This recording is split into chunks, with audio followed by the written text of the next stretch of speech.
So for today's video mga kaparming, so ngayon dito tayo sa ating kulungan ng baboy.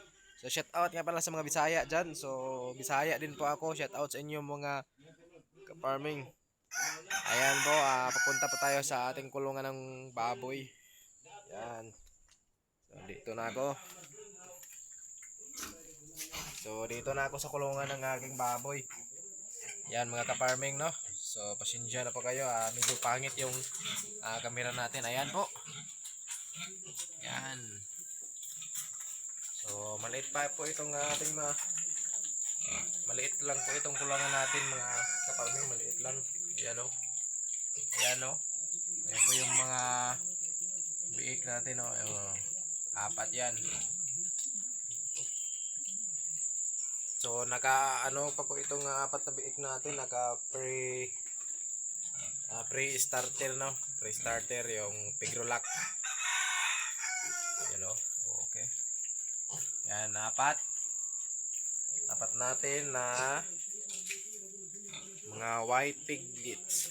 Oh. Yan, tatlo.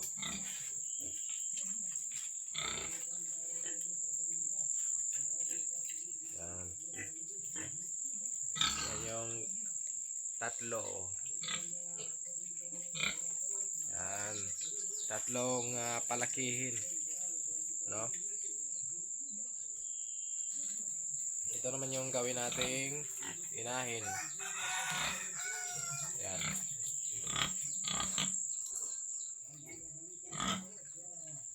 Yan mga kaparmer. Yan po yung gawin nating inahin. Yan. 5 months pa lang siya mga kaparming, 5 months. Yan.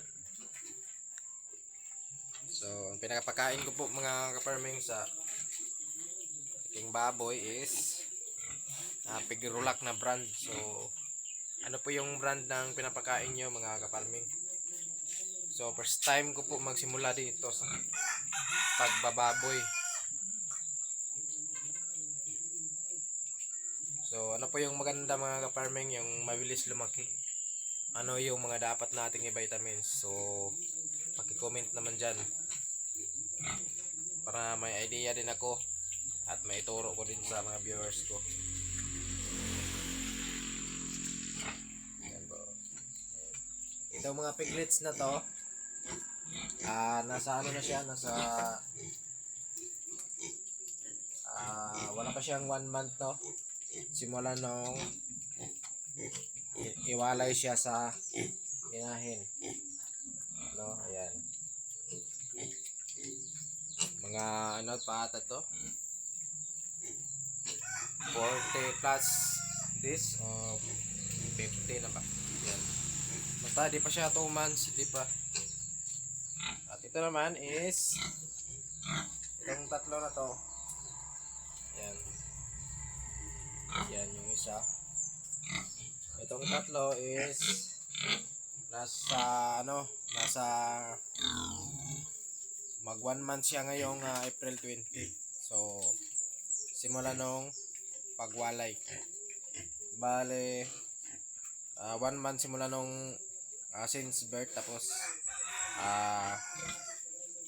malapit na tumag 2 months since birth, simula nung simula nung pagka ano niya, paglabas, no, since birth. So malapit na po ito mag 2 months. Yan. Yon mga kaparming, no. So yun lang po ang ating mga baboy. So ano lang, bale tatlo dito, tapos may 4 na piglets at may isang inahin ako. So bale 8, no. 8 baboy ang inialagaan natin. So yung bahog is grabe, ang bahog malaki talaga yung gastusin natin, no. Malaki talaga, kaya dapat na alagaan natin ng mabuti, at dapat magmahal na din yung baboy, no, yung live weight. So ngayon is napakamura talaga. So yun lang mga ka-farming, no. So Magandang umaga sa lahat at shout out sa lahat ng mga Bisaya dyan. So taga Surigao del Norte dai ko. So kamo taga-asa man mo pagki-comment mo kung kita mo ning video. Nya nagsugod pud mo ga buhi og baboy da. Comment mo da. Shout out.